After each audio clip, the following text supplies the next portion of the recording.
परमात्मा की अपार कृपा से, बंदी छोड़ की अपार कृपा से बनारस में कबीर प्रकट दिवस के उपलक्ष्य में ये मूल ज्ञान का सत्संग आयोजित किया गया है।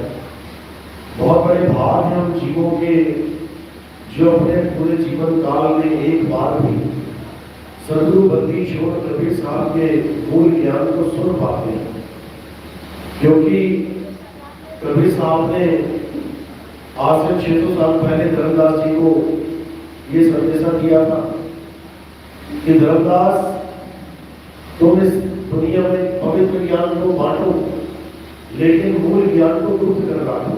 क्या कहते हैं? धर्मदास मेरी लाख दुहाई, ये मूल ज्ञान बाहर न जाई। कहते हैं पवित्र ज्ञान तुम जग में भागो और मूल ज्ञान गुप्त कर रखो।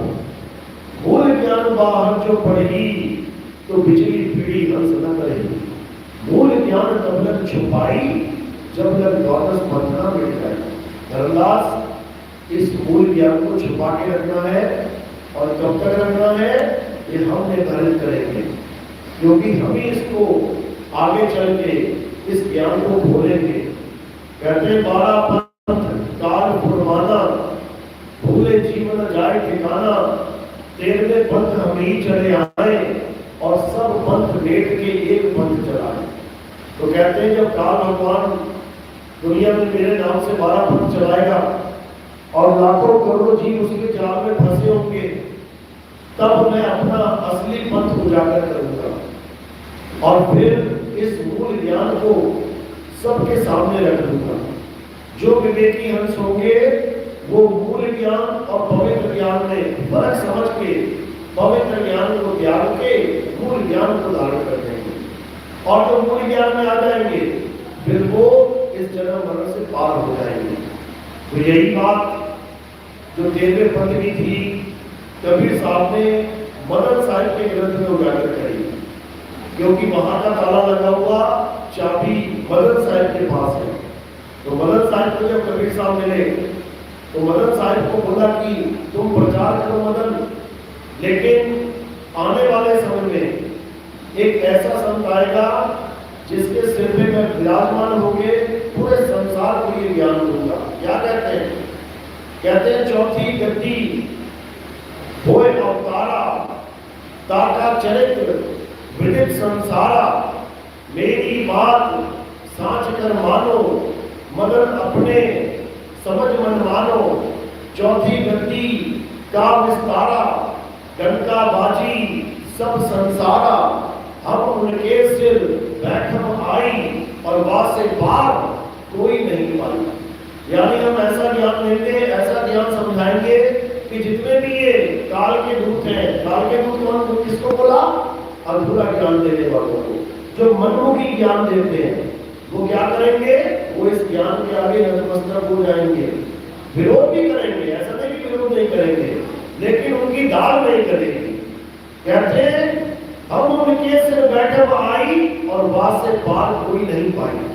यानी बहुत कोशिश करेंगे जीवों को भरमाने की, लेकिन जब मूल ज्ञान खुल जाएगा उसके बाद जितने भी विवेकी हंस है ये जाग जाएंगे और अपने दुर्धाम को वापसी करेंगे। तो ये पंथ उसी बंदी छोड़ सदगुरु कबीर साहब का पंथ है, और इसी पंथ में सारे धर्मों के भेद हटा के, जात पात का भेद हटा के, वर्ण संप्रदाय का भेद हटा के केवल आत्म ज्ञान पर फोकस किया जाता है, केवल आत्म ज्ञान को उजागर किया जाता है। तो आज उसी आत्म ज्ञान को अच्छे से समझेंगे ताकि हमारा जन्म मरण का ये रोग सदा सदा के लिए खत्म हो जाए और हम सब एक झंडे के नीचे आ जाए। तो आज का सत्संग शुरू करने से पहले परमात्मा के नाम पे जयकारा लगाएंगे और फिर सत्संग शुरू करेंगे। बोलिए परमपिता परमात्मा की, सदगुरु बंदी छोड़ कबीर साहिब की, सदगुरु मदनपति साहिब की, जवाहरपति साहिब की, सदगुरु राम सेवक साहिब की, सदगुरु रामपति साहिब की, कलीनपुर धाम की, सभी हंसों की, सभी भक्तों की, इनके माता पिता गुरुदेव की, इस गांव नगर बस्ती सकल हस्त बंदगी साहेब बंदगी सरदार सरदार।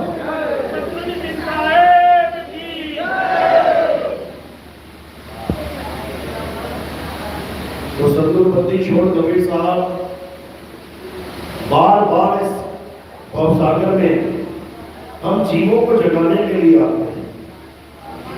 सत्युग में सुकृत नाम से, त्रेता में मुनिंद्र नाम से, द्वापर में करुणामय नाम से और कलयुग में कबीर नाम से, चारों युग में कबीर साहब आते हैं।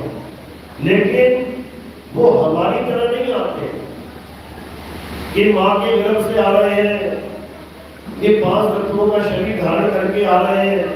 वो ऐसे नहीं आते। वो कैसे आते हैं? वो प्रकट होते हैं। इसीलिए कबीर साहब के आने के दिवस को कबीर प्रकट दिवस कहा जाता है। कबीर जन्म दिहाड़ा नहीं कहते, क्योंकि उनका जन्म नहीं होता, वो प्रकट होते हैं। और कहाँ प्रकट हुए? इसी शहर में प्रकट हुए, इसी काशी में प्रकट हुए, लहर ताला तालाब पे प्रकट हुए। आप ही के शहर में है। कबीर साहब काशी में प्रकट हुए और मुक्त कहाँ हुए? मगहर में। हिंदू और मुसलमान दोनों ही उनके शिष्य थे। बिजली खान पठान उनका मुसलमान शिष्य था और हिंदू शिष्य कौन था? राजा बघेल। दोनों आमने सामने खड़े थे। कबीर साहब ने जब ये संदेशा सबको दे दिया कि आखिरी दर्शन करने आ जाओ, अब ये लीला समाप्त होने वाली है, तो दोनों चले गए वहां पे। क्यों? क्योंकि कबीर साहब जब शरीर छोड़ेंगे तो राजा बघेल कहता कि मैं इसको जलाऊंगा, यानी अंतिम संस्कार करूंगा, और बिजली खान पठान कहता हम इसको दफनाएंगे, हमारे पीर रहेंगे। कहते हैं दोनों खड़े रह गए वहां पे, लेकिन कबीर साहब का शरीर प्राप्त ही नहीं हुआ। जब कबीर साहब ने कहा, देखा कि ये तो झगड़ा करने लगे, तो कबीर साहब कुटिया के अंदर गए और वहां से आवाज आई, आ जाओ मेरे शरीर को ले लो, मैं शरीर छोड़ रहा हूं। और जैसे वो अंदर गए तो वहां पे कोई लाश ही नहीं थी। वहां क्या था? केवल फूल ही फूल थे। तो आकाशवाणी हुई, खोलो पर्दा, है नहीं मुर्दा, मिथ्या युद्ध कर डाला, ऐ मूर्ख नादाना, तुमने हमें नहीं पहचाना। दोनों ने उन फूलों को आधा आधा बांट के उसी जगह पे आज समाधि भी बनी है और आज मकबरा भी बना है। दोनों चीजें एक ही प्रांगण में बना हुआ। तो ये लीला है बंदी छोड़ दी। वो प्रकट होते हैं और गुप्त होते हैं। ये तो एक बार हो गए। उसके बाद फिर प्रकट हुए गरीबदास जी महाराज के सामने, फिर प्रकट हुए संत नावा जी के सामने, फिर प्रकट हुए मदन साहिब के सामने। तो ये प्रकट और गुप्त लीला चलती ही रहती है। जिस संत को ज्ञान की प्यास होती है, कबीर साहब प्रकट होकर उसे ये ज्ञान देते हैं। बाबा नानक को कबीर साहब प्रकट होकर कहां पे ज्ञान देने गए थे? बेई नदी पे। आज भी सिख समुदाय ये समझता है कि बेई नदी पे नानक साहब को परमात्मा के दर्शन हुए, लेकिन बता नहीं सकते कि वो परमात्मा कैसा था, दर्शन कैसे हुए। जबकि गुरु ग्रंथ साहब ने वो बिल्कुल साफ लिखा है कि मुझे गुरु ने दर्शन दिए, मैंने उनसे दीक्षा ली, और जब मैंने उनसे दीक्षा ली तो मुझे आत्म ज्ञान प्राप्त हो गया। उन्होंने आत्म ज्ञान शब्द बोला है वहां पे, गत में पाई आत्म चीनी, यानी मुझे आत्म ज्ञान प्राप्त हो गया। वही आत्म ज्ञान गरीबदास जी के ग्रंथ में लिखा गया है कि नानक जी को कौन सा ज्ञान प्राप्त हुआ? आत्म ज्ञान। क्या कहते हैं? झांकी देख कबीर की, नानक कीर्ति वाह, और वाह सिखन के गल पड़ी, अब कौन छुड़ाए ता। ये गरीबदास जी की वाणी है। कहते हैं झांकी देख कबीर की। अब इसको वाणी को पढ़ के लोग समझने जाते हैं कि कबीर साहब का शरीर देख के नानक साहब ने वाह वाह कर दिया। बिल्कुल नहीं। कबीर साहब का शरीर तो सबने देखा। क्या काशी वालों ने नहीं देखा? क्या ब्राह्मणों ने नहीं देखा? क्या मुसलमानों ने नहीं देखा? क्या मगहर वालों ने नहीं देखा? जहां जहां कबीर साहब गए, कपड़ा बुना बेचा, सबने कबीर साहब का शरीर देखा। तो क्यों नहीं सबने वाह वाह बोल दिया? यहाँ पे कबीर शब्द के पीछे भेद है। क्या भेद है? ये कबीर शब्द कबीर साहब की देही की बात नहीं कर रहा है।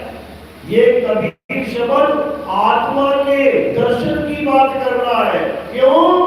क्योंकि कबीर कोई देह है ही नहीं, दत्ता केवल नाम है। बप्पा ब्रह्म शरीर और रारा सब में रम रहा, वाको नाम कबीर। यानी जो आत्मा हम सब में रम रही है, हम सब में रम रहा है वो आत्मदेव, वो है कबीर। और जब उस कबीर का दर्शन हो जाता है तो मुंह से वाह ही निकलता है। जब कोई ऐसी अद्भुत चीज हम देख लेते हैं जिससे हमारा मन अति प्रसन्न हो जाता है तो हमारे मुंह से वाह ही निकलता है। तो नानक साहब ने जो झांकी कबीर की देखी वो आत्मा के ज्ञान की तरफ इशारा था। गत मित पाई आत्म जीनी। लेकिन अज्ञानी जीव इसको समझ ही नहीं पाते। अज्ञानता में चलते चले जाते हैं, शरीरों की पूजा करते चले जाते हैं। कबीर साहब कह के थक गए कि मैं शरीर नहीं हूं, मुझे देह मत समझना। मैं शरीर नहीं, देह नहीं, विदेह हूं। विदेह, विदेह का मतलब क्या होता है? आत्मा। मैं आत्मा हूं, मैं शरीर नहीं हूं। शरीर तो तुम्हारे कारण मैंने धारण किया है, नहीं तो मुझे शरीर की कोई जरूरत नहीं। क्या कहते हैं? तरवर सरवर संत जन और चौथे वर्ष में और परमार्थ के कारण इन चाराधारी देह। कहते हैं हमें तुम्हारे कारण देह धारण करना पड़ा, क्योंकि तुम देह धारण करके बैठे हो और तुम आत्मा को देख भी नहीं सकते। अगर मैं आत्म रूप में आऊं तो तुम देख ही नहीं पाओगे। जब कोई शरीर छोड़ता है तो उसमें से कोई आत्मा निकलती दिखती है क्या? नहीं दिखती। तो तुम किसे देखते रहते हो सारी उम्र? शरीर को। अपनी मां को क्या मान बैठे? शरीर। अपने पिता को क्या मान बैठे? शरीर। अपने दादा परदादा अपने बच्चों को क्या मान बैठे? शरीर। सारा दिन किससे बातें करते हो? शरीर से।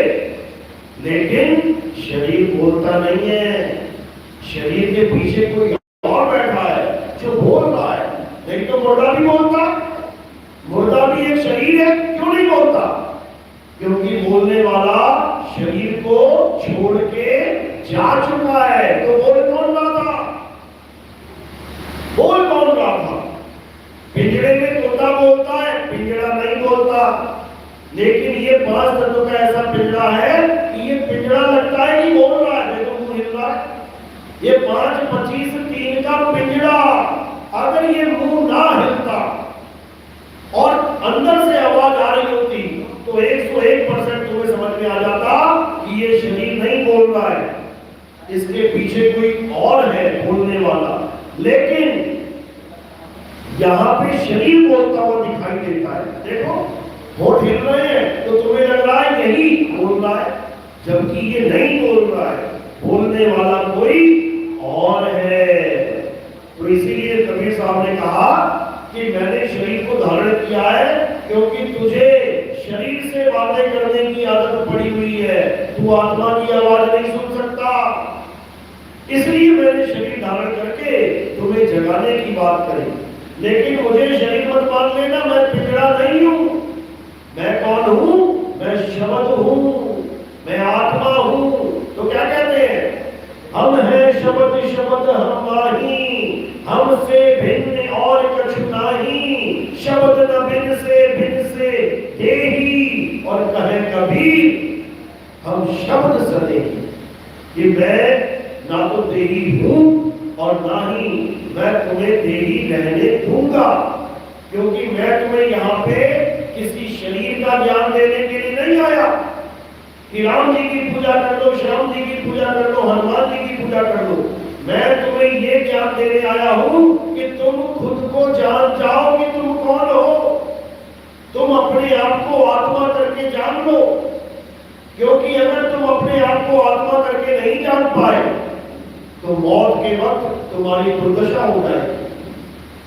मृत्यु आने पे तुम्हें मरना पड़ेगा, तुम्हारी हालत खराब हो जाएगी, तुम्हारा रोना छूट जाएगा, तुम तड़प तड़प के शरीर त्यागोगे। लेकिन अगर तुमने आत्मा के ज्ञान को प्राप्त कर लिया, अगर तुमने आत्म तत्व को जान लिया, अगर तुमने आत्म बोध में जीवन जी लिया, तो उसके बाद तुम्हारा जन्म मरण का चक्कर ही खत्म हो जाएगा। कैसे? क्या आत्मज्ञानी कभी मरता नहीं है? क्या आत्मज्ञानी का शरीर कभी मरता नहीं है? बिल्कुल मरता है, शरीर मरता है, लेकिन आत्मज्ञानी कभी नहीं मरता। क्यों? क्योंकि उसने आत्मा को चीन लिया है, उसने अपने स्वरूप को जान लिया, वो ये समझ चुका है कि मेरा जन्म और मरण कभी नहीं होता। आत्मा का जन्म कब होता है? आत्मा का मरण कब होता है? कब मरती है आत्मा? कभी नहीं। आत्मा जन्म मरण से रहित है। आत्मा का ना तो कभी जन्म होता है, ना ही आत्मा की कभी मृत्यु होती है। लेकिन इस बात को समझने में पूरा जन्म बीत जाता है। तो इसीलिए कबीर साहब इस संसार को आत्म ज्ञान देने के लिए आते हैं। क्या कहते हैं? खूब भजन गाए कबीर पंथियों ने। जल में नींद प्यासी, मोह सुन सुन आवे हासी, आत्म ज्ञान बिना नर भटके, और कभी काबा कभी काशी। कौन से ज्ञान बिना? आत्म ज्ञान बिना नर भटके।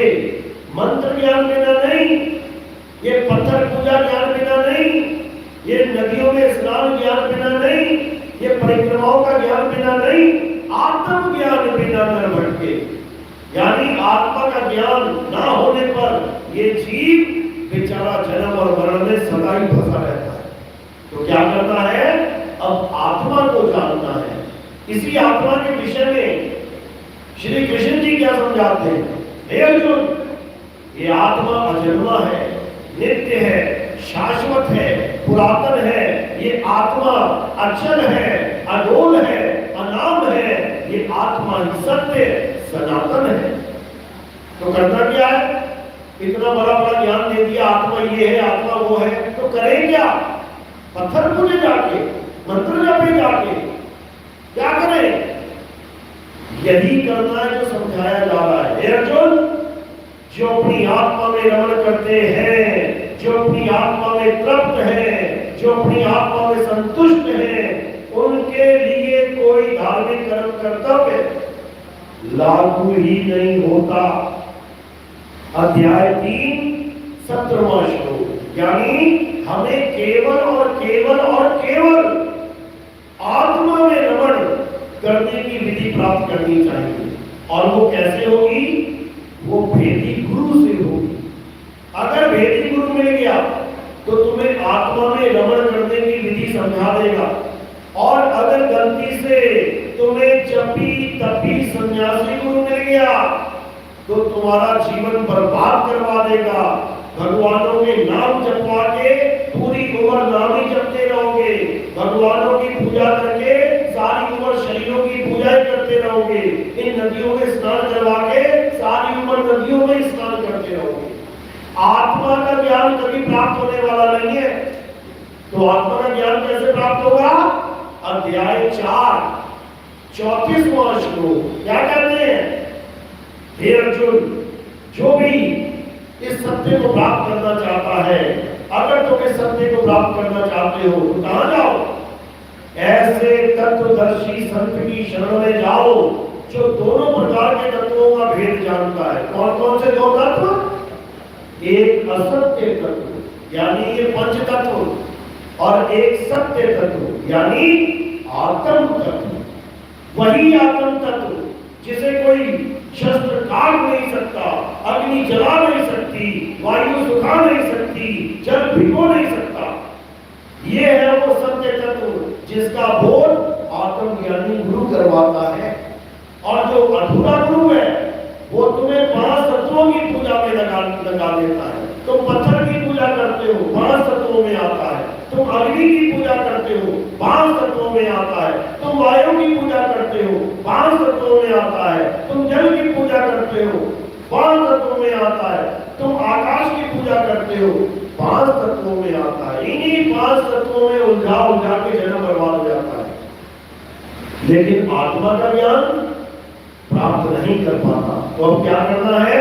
हे अर्जुन, इस परम तत्व को, आत्म तत्व को जानना ही इस मनुष्य झोले का परम लक्ष्य है। तुम्हें इंसान जन्म क्यों मिला है? ये पूजा पाठ करने के लिए नहीं मिला है, ये मंदिरों में जाने के लिए, जीवन बिताने के लिए नहीं मिला है।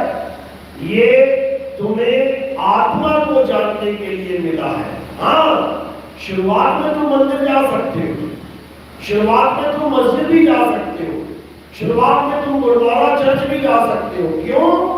क्योंकि ये पवित्र ज्ञान में आता है। भगवान की पूजा करना, भगवानों का नाम जपना, भगवानों के ग्रंथ पढ़ना, नदियों में स्नान करना, पर्वतों की नदियों की परिक्रमा करना, कुछ भी करना, आत्मा के ज्ञान को छोड़ के कुछ भी करना, ये पवित्र ज्ञान कहलाता है। तो शुरुआती दौर में ये पवित्र ज्ञान भी जरूरी है। जैसे एक डॉक्टर, एक इंजीनियर, एक साइंटिस्ट सीधा डॉक्टर नहीं बन गया, सीधे साइंटिस्ट नहीं बन गया, सीधे इंजीनियर नहीं बन गया। उसने भी नर्सरी, एलकेजी, यूकेजी, पहली, दूसरी, तीसरी क्लास की है कि नहीं की है? सबने की है।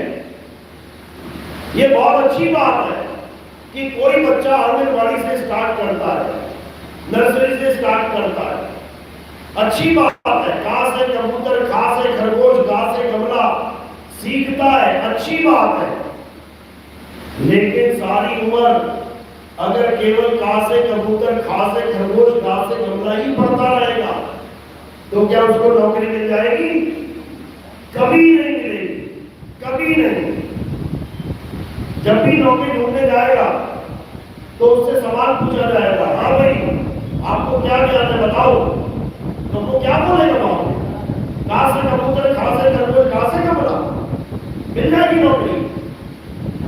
जो इंटरव्यू ले रहा होगा वो कहेगा गा से दरवाजा, गा से निकल, ये तेरे बस की बात नहीं है।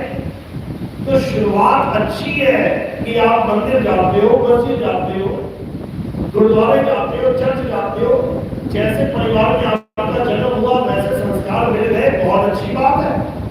लेकिन अंत कहाँ होना चाहिए ये जरूरी है। पढ़ाई बच्चे ने शुरू कर दी, लेकिन कहाँ तक पढ़ना है?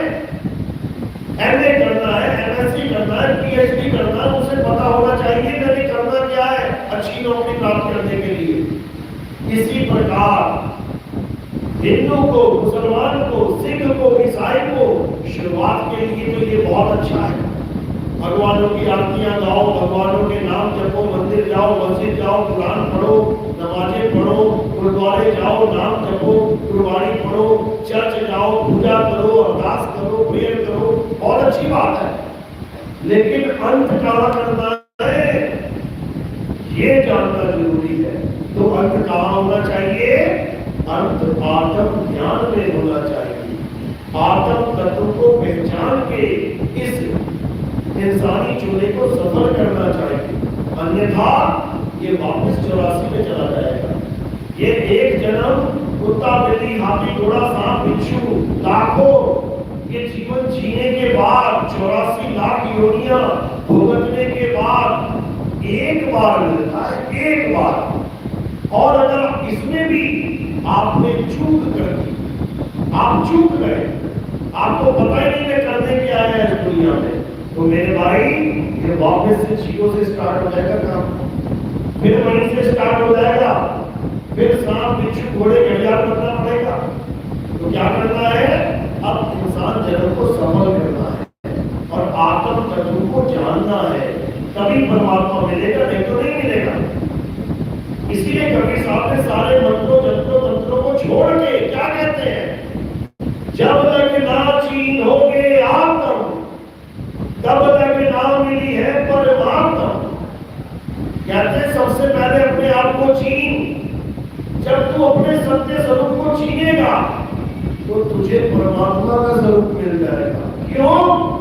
क्योंकि सत्य स्वरूपी नाम साहिब का सो निज नाम हमारा, हमारा असली नाम और परमात्मा का असली नाम ये एक ही है।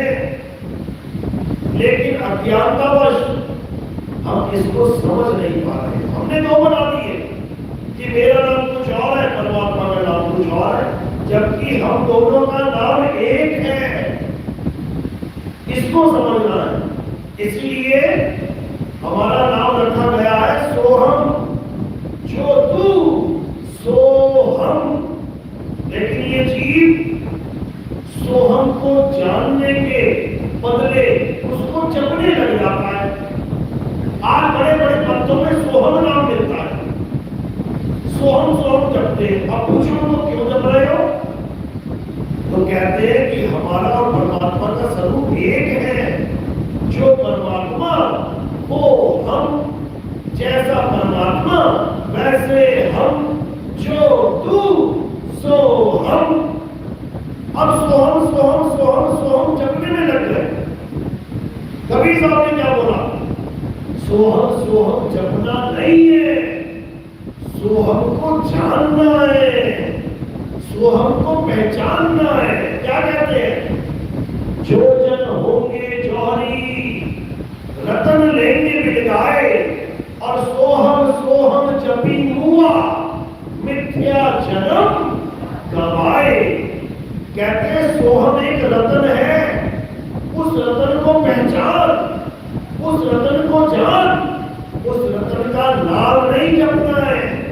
सोहम सोहम जपी मुआ, सोहम सोहम जप के मर गए, लाखों करोड़ों जीव चले गए दुनिया से, लेकिन सोहम को जान नहीं पाए। सोहम को जपना नहीं है, सोहम तुम स्वयं हो। सो हम यानी मैं वही हूं जिसे मैं खोज रहा हूं। ये नहीं समझ में आ रहा किसी को। अब कैसे मिलेगा ये सोहम? क्योंकि मुझे अपना ही होश नहीं है मैं कौन हूं। हमें खुद को नहीं पता लगता मैं कौन हूं। कुछ अपने आप को आदमी मान के बैठ गए, कुछ अपने आप को औरत मान के बैठ गए। शीशे में शक्ल देखते हो मैं बड़ी सुंदर दिखाई दे रही हूं। अरे शरीर है, तू नहीं है। सपने में देखते हैं भगवान ये काला रंग मुझे ही दे रहा था, तू नहीं है। तेरा शरीर काला है, तू नहीं है काला। इसी को समझना है। तो सोहम को कैसे जानेंगे? कबीर साहब कहते हैं स्वासा की कर सिमरनी और कर अजपा का जा, परम तत्व का ध्यान धर और सोहम आपे आ। कहते हैं अगर अपने आप को जानना चाहता है तो किसका ध्यान कर? सोहम का ध्यान कर, उस परम तत्व का ध्यान कर। वो ध्यान करने की वस्तु है, जपने की नहीं। जपना नहीं है, समझ लो। ये सोहम सोहम जपना नहीं है, इसको जानना है। कैसे जानेंगे? कबीर साहब जपने को बिल्कुल मना करते हैं। कहते हैं वो तो कहा ढूंढे रे बंदे, मैं तो तेरे पास में।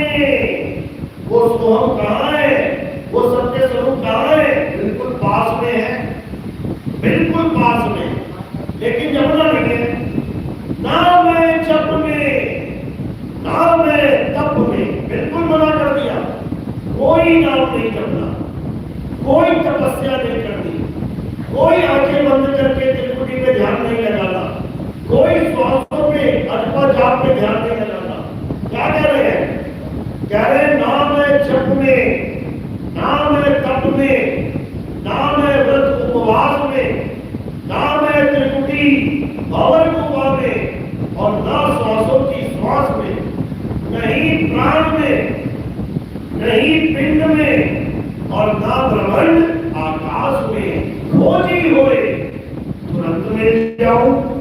एक पल की तलाश में। अब इस लाइन में इतना भेद छुपा हुआ है कि दुनिया गाती मर गई, लेकिन समझ नहीं पाई कह क्या रहे। अरे वो जपने को कह ही नहीं रहे हैं, वो कह रहे हैं खोजी होए तुरंत मिल जाऊं। अब खोजा क्या जाता है? भगवान का नाम खोजोगे क्या? गुरुजी नाम दे रहे जपने को, तो खोजा क्या? वस्तु को खोजा जाता है, नाम को जपा जाता है। तुम्हारा पर्स गिर जाए मार्केट में या किसी गली में तो क्या करोगे? जपोगे या खोजोगे? बस इतना समझना है।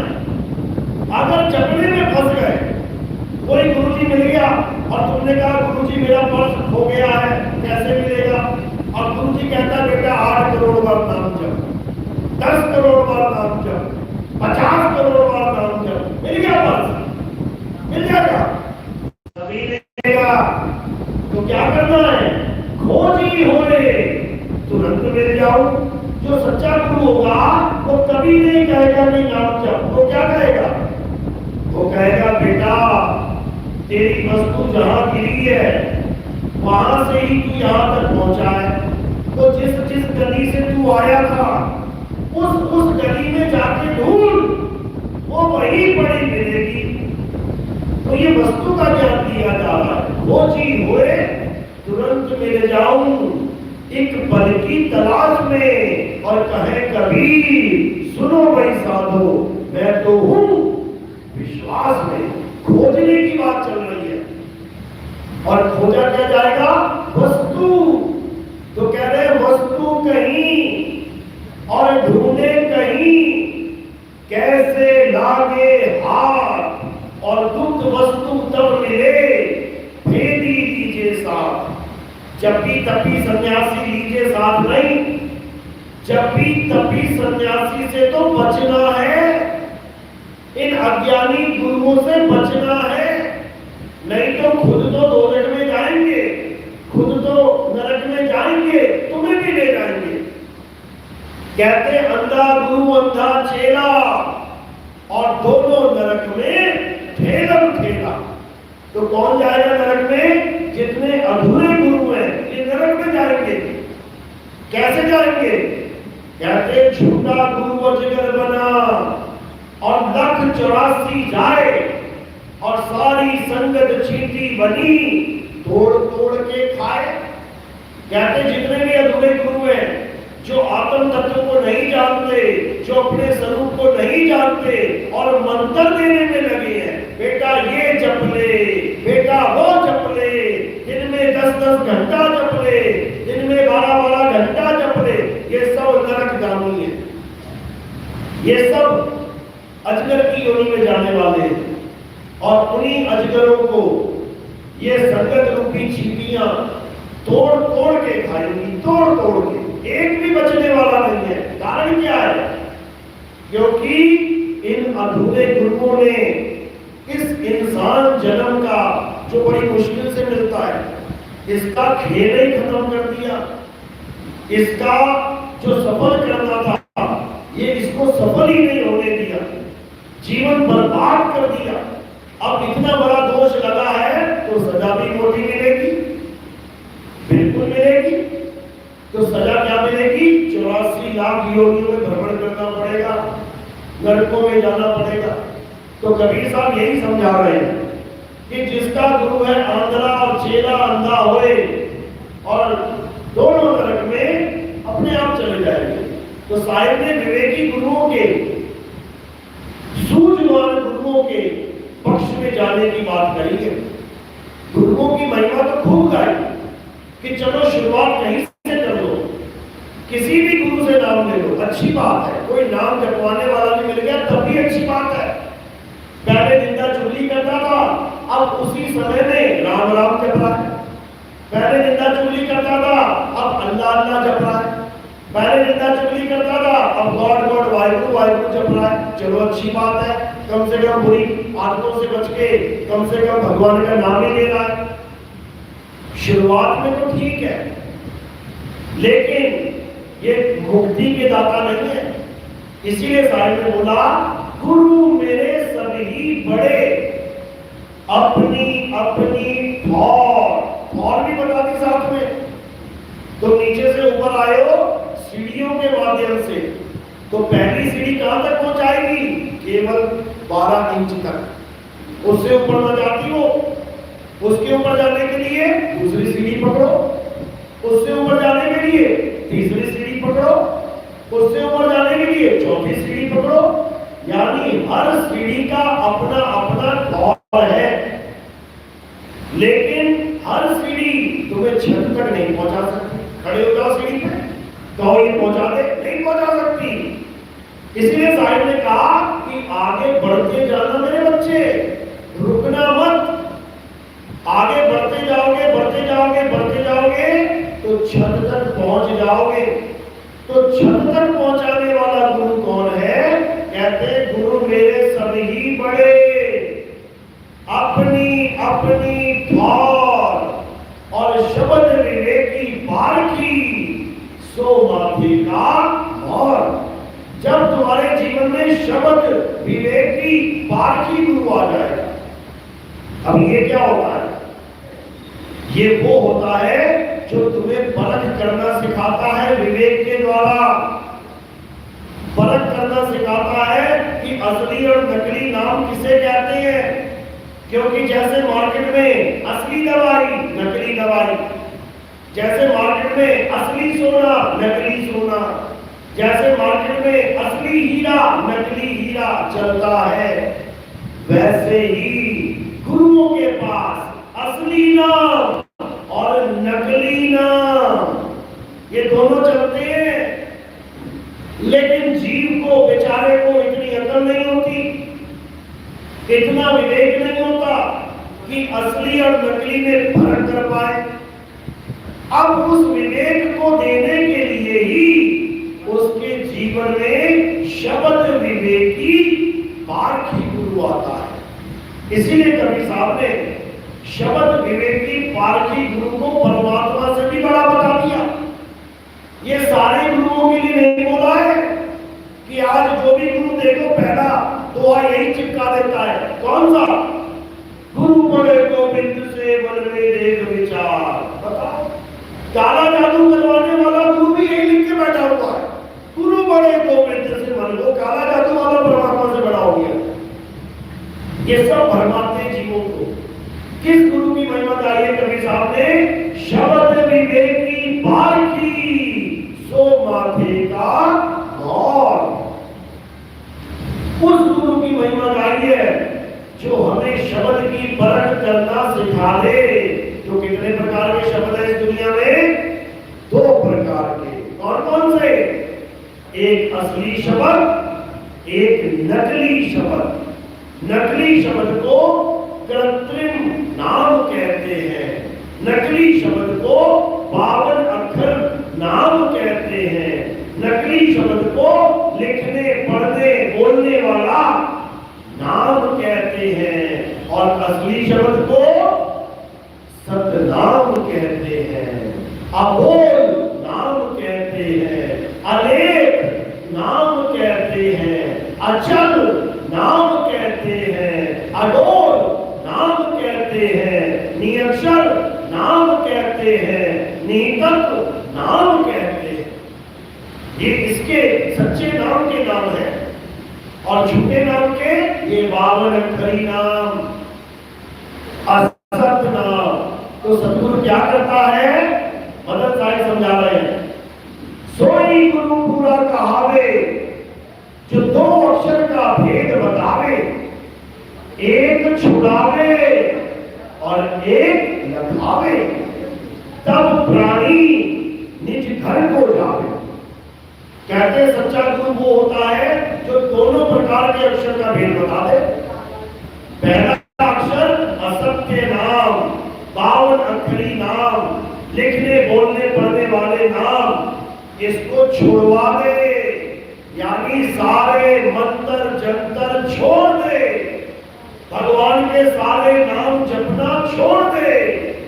इंसानों के द्वारा बनाए गए हिंदी, पंजाबी, उर्दू, फारसी, अंग्रेजी, जापानी, ताइवानी, फ्रेंच, डच, पुर्तगीज, बंगाली, सारे नाम छोड़ दे। तो क्या करे? एक लखावे, उस एक सतनाम का लखाव करवा दे जिससे जीव का कल्याण हो जाए। तो क्या करना है? कृत्रिम यानी नकली नामों को छोड़ देना है और असली यानी सत्य नाम को जान लेना है, तब तुम्हारा कल्याण हो जाना है। इसीलिए कबीर साहब समझा रहे हैं, सतगुरु सोई सतनाम बतावे, जपावे नहीं। कि आज के गुरुओं ने क्या कर दिया? हम सतनाम देना शुरू कर देते हैं। इससे जीव समझ ही नहीं पाएगा कि असली नाम जप रहा है कि नकली। अब कोई जीव अगर जप रहा है सतनाम सतनाम सतनाम सतनाम, तो उसे ऐसा लग रहा है जैसे मैं तो सतनाम ही जप रहा हूं, मैं तो सच्चा नाम ही जप रहा हूं। अरे सतनाम भी झूठा नाम है। अगर ये जपने में आ जाए तो ये जपने वाली चीज नहीं है, ये जानने वाली चीज है। कौन सा नाम सत्य है, उसी को सतनाम कहते हैं। तो क्या कह रहे हैं? सत्य नाम को जान के जप के नहीं, सत्य नाम को जान के अरे तर गए पतित अनेक और तेरी कारण नहीं छोड़िए सत्य नाम की टेक। सत्य नाम को जानना है। सत्य नाम क्या है?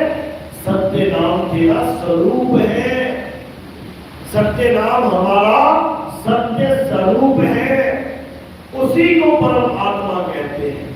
तो साहिब यही समझा रहे हैं।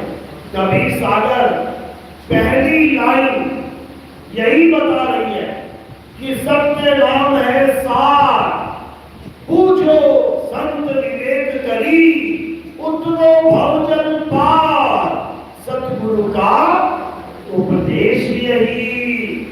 ये सतनाम जपने वाले ये नरकगामी हो जाएंगे, इनका जन्म मरण का रोग कभी नहीं कटेगा। लेकिन सतनाम को सिमरने वाले, सतनाम को जान लेने वाले, सतनाम का अनुभव प्राप्त करने वाले, इनको काल छू नहीं सकता, क्योंकि सार नाम ही सतनाम है, सार शब्द ही सतनाम है। तभी साहिब ने बोला सार शब्द आए जेई विधि हाथा, तेही विधि काल नवावे माथा। वो सारी दुनिया को खाएगा, लेकिन तुम्हारे आगे वो मस्तक झुका देगा, वो अपना सिर झुका देगा, और तुमने क्या करना है? उस सिर के ऊपर चढ़ जाना है, काल के सिर के ऊपर चढ़ जाना है, तब मुक्ति होगी तुम्हारी। इसीलिए साहिब ने वाणी में समझाया, काल के सिर पे पांव दे सतगुरु के उपदेश, और साहिब वहां पकड़ के ले चले अपने देश। साहिब ने ये नहीं कहा कि काल के नाम जपो। आजकल के गुरु काल के नाम जपवाने में लगे, कहते हैं तुम इस दुनिया में रहते हो, काल के लोक में रहते हो, इसलिए तुम्हें काल के नाम जपने पड़ेंगे। बताओ, काल की दुनिया में रहते हैं तो काल का नाम जपना पड़ेगा, क्यों? उसका ऋण देना है। चलो मान लिया काल का लोक है, उसका ऋण देना है, काल का नाम कहते हैं ओंकार है, चलो ठीक है मान लिया ओम जपना है। तो तुम कलिया मरियम शरियम क्यों जपवा रहे हो? काल के लोक में जिसका लोक है उसका नाम जप के उसका ऋण मैंने दे दिया। अब तुम गणेश जी का, महेश जी का, ब्रह्मा जी का, विष्णु जी के भी नाम जपवा रहे हो और कह रहे हो कि इनका भी ऋण देना है। अरे पहले तो ये बता दो कि हम ब्रह्मा जी के लोक में रहते हैं क्या? हम विष्णु जी के लोक में रहते हैं क्या? हम गणेश जी के लोक में रहते हैं क्या जो हम उनका भी ऋण दें? बल्कि वो लोग हमारे शरीर में रहते हैं। गणेश जी हमारे शरीर में विराजमान है, विष्णु जी हमारे शरीर में विराजमान है, शंकर जी हमारे शरीर में विराजमान है, ऋण तो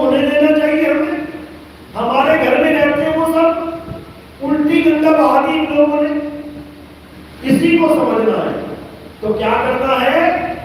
केवल एक नाम का सिमरन करना है। तेरा एक नाम तारे संसार, पूरे संसार को एक नाम तार सकता है। उसी एक नाम की महिमा बाबा जय गुरुदेव ने, संत तुलसी साहिब ने अपनी भविष्यवाणियों में इसका जिक्र किया था। खुद 5 नाम देते थे। बाबा जय गुरुदेव की समय कौन कौन सी आप खड़ा करो ना? कितने नाम देते थे? 5 नाम। और महिमा किसकी आगे चले गए? एक नाम की। क्या कहते हैं?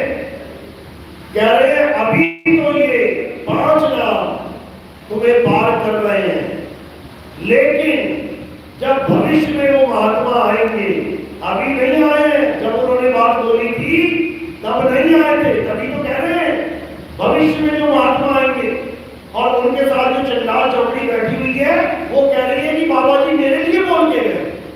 बताओ, बाबा जी के साथ कोई आदमी खड़ा है और बाबा जी कह रहे हैं वो भविष्य में जो आएगा, तो वो क्या उसके लिए कह रहे हैं? बताओ, ऐसा भ्रमित कर दिया लोगों को कि बाबा जी 2007 में बोल के गए थे। अरे बाबा जी उसकी बात कर रहे हैं जो उस वक्त आया ही नहीं था। 1980 में ये बात की गई थी। ये भविष्यवाणी कब बोली थी? 1980 में। कहां छपी है? शाकाहारी सदाचारी पत्रिका में। ये बाबा जय गुरुदेव की एक एक बोली बात को लिखते थे। ये प्रमाण है। शाकाहारी सदाचारी पत्रिका, जब आप इसमें पढ़ोगे 1980 में बोली गई बात 2012 में छापी गई। सोचो, इतनी गुप्त थी कि उस वक्त इसको छापा भी नहीं गया। क्यों? क्योंकि कोई मिलावट ना कर दे। इसीलिए वो जो पुरानी बातें बोली गई थी वो अब छापी गई है। और क्या बोला उसने कि भविष्य में जो महात्मा आएंगे उनको ऊपर से आवाज आएगी। बाबा जय गुरुदेव जो आवाजें बताते थे वो कहां से आती थी? अंदर से। कानों में उंगलियां डलवाते थे वो, 5 नाद को सुनवाते थे वो आवाजें अंदर से आती थी। लेकिन जिसकी महिमा गाते गए, जिस शब्द की महिमा गाई, वो अंदर से नहीं आता है, वो ऊपर से आता है। इसीलिए बिल्कुल साफ शब्दों में लिखा कि आने वाला महात्मा जिसे ऊपर से आवाज आएगी, फिर वो उसी को कहेंगे। 5 नाम को क्यों नहीं कहेंगे? 5 शब्दों को क्यों नहीं कहेंगे? 5 नामों की महिमा क्यों नहीं कहेंगे? क्योंकि बाबा जय गुरुदेव ने अपने मुंह से इन 5 नाम की महिमा खत्म कर दी। इस पंथ की महिमा खत्म कर दी। उन्होंने बता दिया कि ये पंथ तब तक चलेगा जब तक आने वाला महात्मा उस एक नाम की महिमा न गाए। साफ लिखा है, जब वो महात्मा आएंगे उन्हें ऊपर से आवाज आएगी, फिर वो उसी को बताएंगे। उसके बाद कोई भी जय गुरुदेव नाम से पार नहीं होगा। खेल खत्म, सारा पंथ खत्म। एक को भी आदेश नहीं दिया कि तू मेरी गुरुगद्दी पे बैठ जाना, नहीं तो वसीयतनामा लिख के जाते हैं गुरु लोग, ताकि चेहरों में झगड़ा ना हो। नाम बोल के जाते हैं, लिख के जाते हैं, साइन करके जाते हैं। लेकिन बाबा जय गुरुदेव ने ऐसा कोई काम नहीं किया, बल्कि ये बोला कि तुम गलती से भी गुरु बनने की कोशिश मत करना। ये बोल के गए अपनी वाणियों में, इसी में छपा हुआ है। यानी गुरु मत बनना। जो महात्मा आएगा, जो ऊपर से आने वाली आवाज का भेद बताएगा, उसकी शब्द में चले जाना। उसकी पहचान क्या होगी? एक नाम, एक भाषा, एक झंडा होगा उसका। और बाबा जय गुरुदेव कितने नाम देते हैं? 5 नाम। और उसके बाद भी जो नकली चेहरे, जो गुरुद्रोही चेहरे, बाबा जी के वचन को ना मान के उनकी गद्दी को हथिया के जो बैठे हैं, ये कितने नाम देते हैं? 5 नाम। और बाबा जय गुरुदेव ने 5 नाम का खेल ही खत्म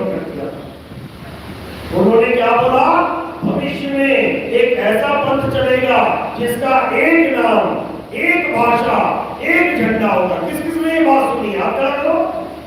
बहुत बढ़िया। क्योंकि जो सत्य है वो बता के जा चुके हैं, अब तो सत्य को केवल धारण करना है, केवल धारण। और जो इसको धारण नहीं कर पाएगा वो किसी काम का चेला नहीं, वो कहने मात्र का चेला है, वो सत्य को कभी जान ही नहीं सकता।